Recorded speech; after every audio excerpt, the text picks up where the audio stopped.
Okay, well, I am here to show Mr. Joe Coolis how to catch coyotes in foothold traps. And this is his farm, and he's done a pretty damn good job with the snare so far. Now it's time for phase 2. And we chose this location because, as you can see, we're on an access road that runs right along the power lines from major road to major road. It's a long, unbroken feature. That's what canines travel on. And then right here is an intersection with another access road that goes all the way up there, right along that woods, all the way back. Long running features. This is the intersection. This is where that group of coyotes and any traveling coyotes coming up this road, this is dead center. This is where the main key is. This is like the hub on a wheel with the spokes. Everything comes together right here in the bottom of this valley. This access road goes up there, that goes up here, this long running feature. We're right here. This is where we're going to catch them, and this is where they're going to be. And I'm going to show Mr. Coolis how to make a dirt hole set for coyotes, and I guess he's going to film it, so I'm going to get started. This is an MB550. They're made by Minnesota Trapline Products. This is a coyote catching machine. You can catch a house cat in this accidentally, and that cat will be fine. Offset jaws, 3/8" jaw surface. It's just a great canine trap, and it's out of the box, ready to use. You don't have to do any adjustments or modifications to it. And we're using Berkshire disposable cable stakes attached to the swivel with a split ring. So I'm going to set the trap, and then I usually set the MB550s with my feet because when I'm trapping heavy, my hands get worn out and I'm a big wimp, so I use my feet.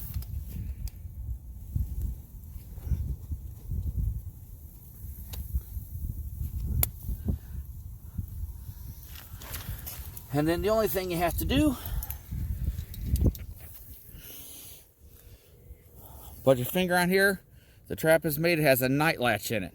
You'll hear it click.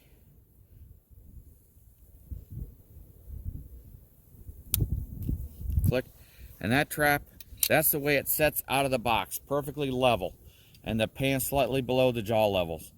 And it's set at 3.5 pounds of tension, what it will take to set that trap off. So we have a backing here, a rock, football size rock, and then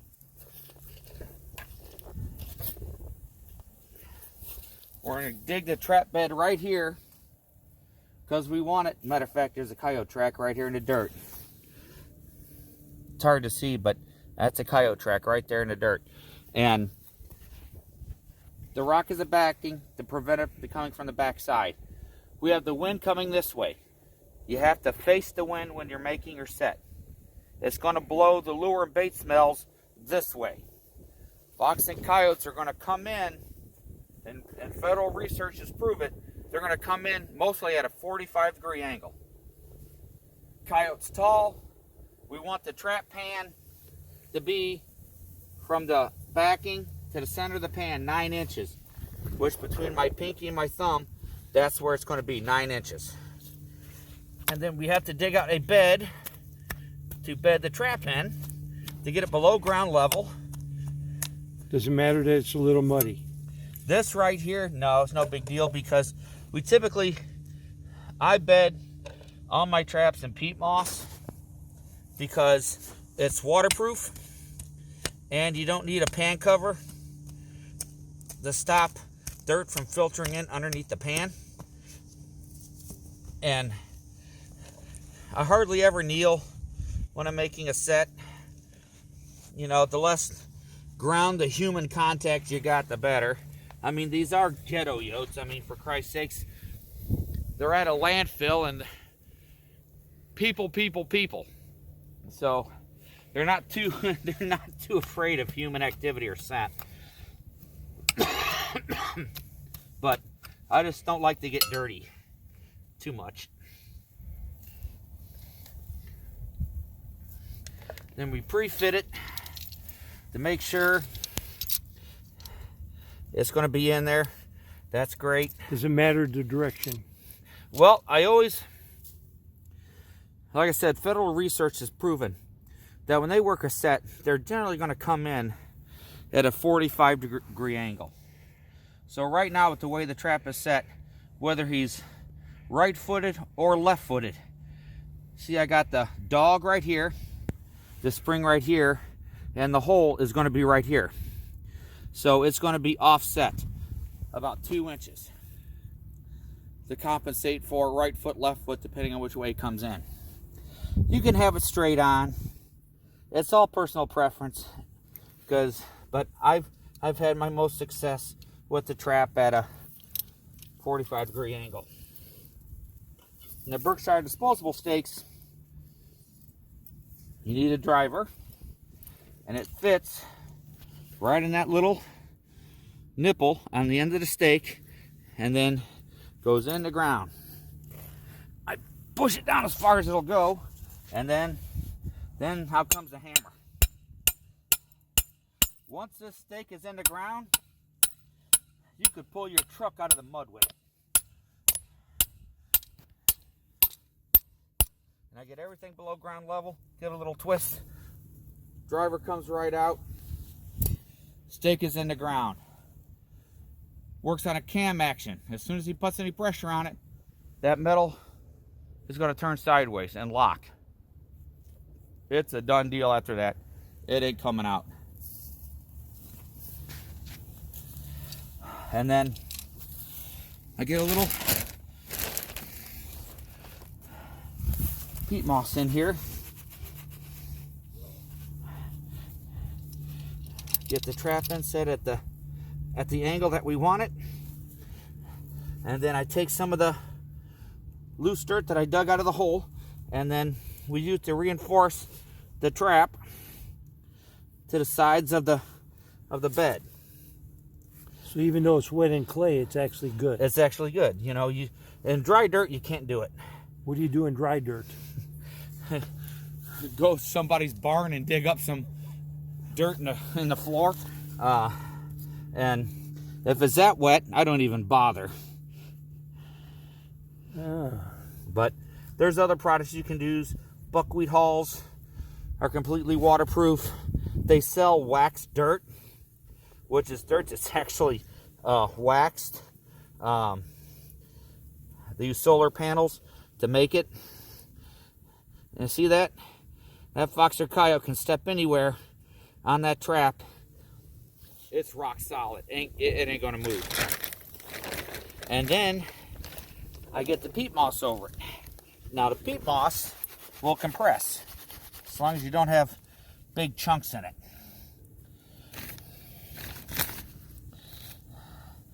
And I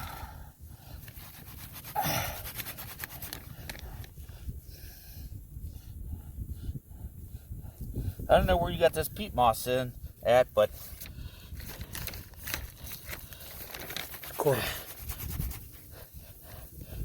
it's not exactly what you would call a great peat moss. But it'll work. Yeah, it works, but it's full of clumps and sticks and everything else. And now, once we have that, then we take a little dirt on this mega sifter that Mr. Coolis made. And he's got the Fred Flintstone sifter over here. And ooh, that looks good.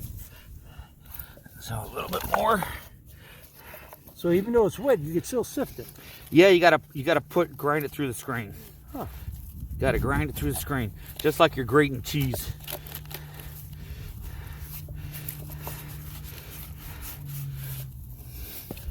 Okay, and then I just take my glove hand, get it leveled out. Okay, and then we'll take this, and it's nothing but an attractor. It's dug up dirt. And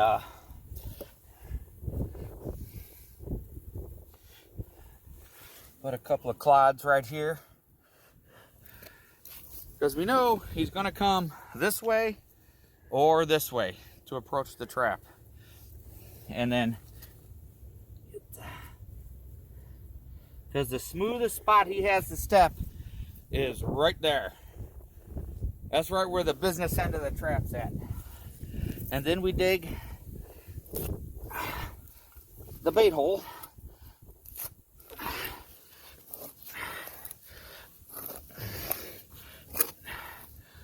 This tool's called a groundhog. Northern Fur and Sport in Elyria, Amherst, they sell this tool. Digging spud, blade, hammer, and trowel, all in one. Then once we get it about 10 inches deep, there's the hole.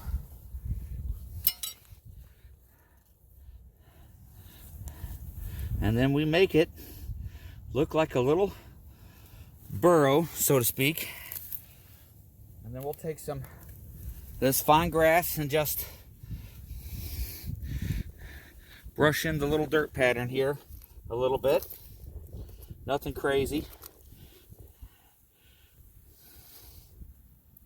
In my area in Jogger County, I have to use a pair of scissors to do this with, because we have a lot of fescue and rank grasses, and it doesn't tear up and shred like that by hand. And then we take our gloves off, and then we'll get that baited and lured up. Real goldenrod stem. Mother Nature's bait tool.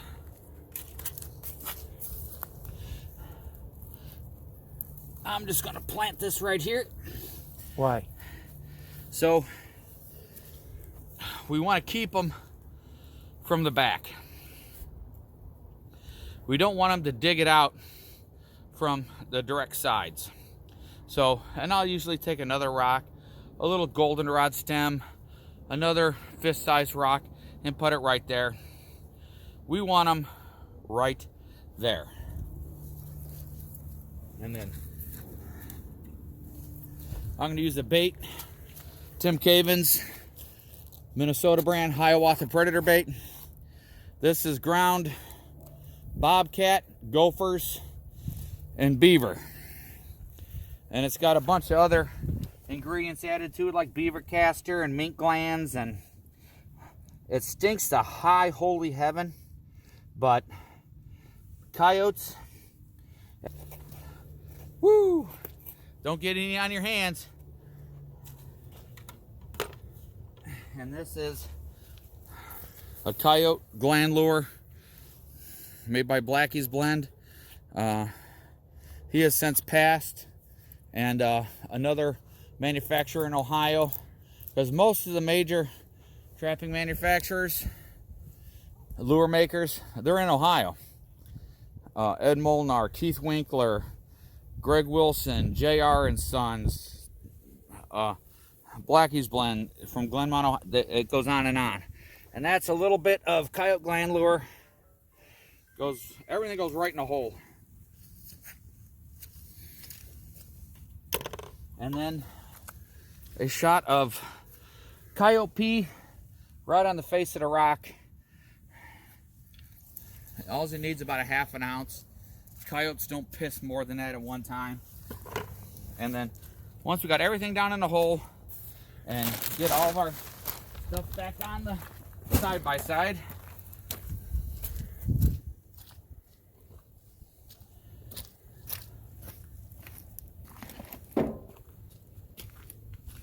because normally this is all Mr. Coolis's equipment. If I had my equipment, I could be in and out in less than a minute. A minute and 20 seconds is about what it takes me to make a set and go. But we're using his equipment, so What about a slower. redo? Now, what I'm going to do now, the last thing I do is I get another clump of this grass and I wad it up into a ball. You can use the grass on site. I normally use sheep's wool. Sheep wool in itself is full of lanolin. It's greasy, it's waterproof, and it looks like fur. And the critters see this, they smell something, and then they got to get to it. And I plugged the hole up with that water grass. Now, we'll have some action on that within 48 hours, 2 days.